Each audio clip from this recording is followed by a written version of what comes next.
Once again, good evening. Welcome to this fabulous Excellence Awards night. We have this panel discussion, and we would like to talk about tolerance, coexistence, women empowerment, which is the theme of this whole panel. We've all heard about innovative thinking.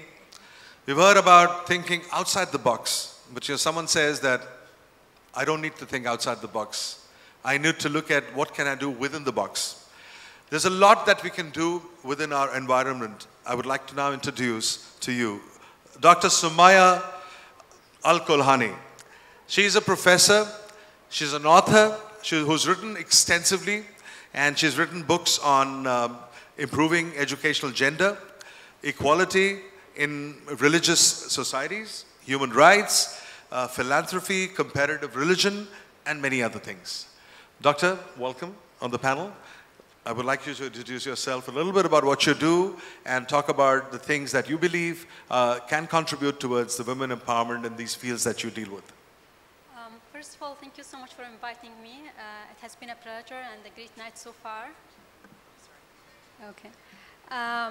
Part of what I do is I teach at United Arab Emirates University, and most of my students are women. So one of the main things that I try to teach them is how to make a decision, since all of these, hopefully one day they will be decision makers, how to make a decision in this difficult reality, in this conflict world, but at the same time to make the right decision, because making the right decision with all these controversial world that we are living in is pretty challenging.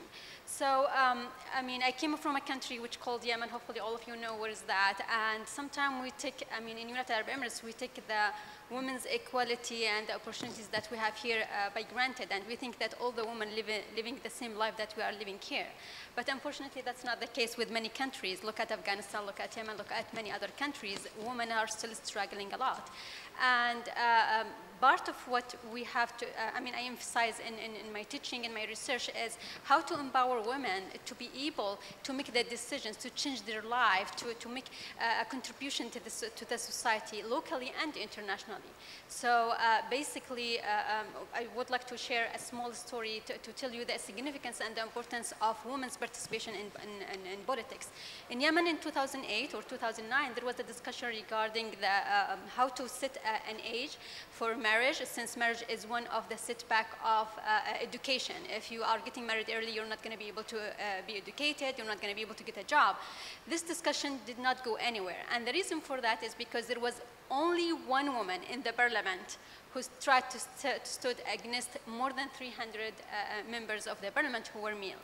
And that proposal actually did not pass because it was just one voice in front of all these 100 male voices, and basically up until now, women in Yemen can get married in 8 years old, 9 years old, which is a big problem for many women still in many countries. And hopefully this would change. Many countries have managed to make a major progress, but we are hoping for more progress in the future. Just to follow up with the rest of the panel, I mean, I would like to thank United Arab Emirates for the major progress that they have made in gender equality, in education, labor force, and so on. And sometimes we look further to the Western countries and we see that that's how we would like to arrive. But in reality, we have a really good example in here in the Middle East.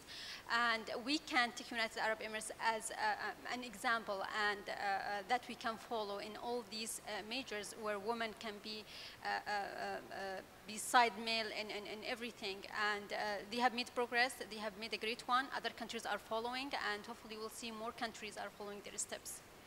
Thank you very much. With that, we'd also like to call on stage Mr. Paras. If we could please have you on stage, please.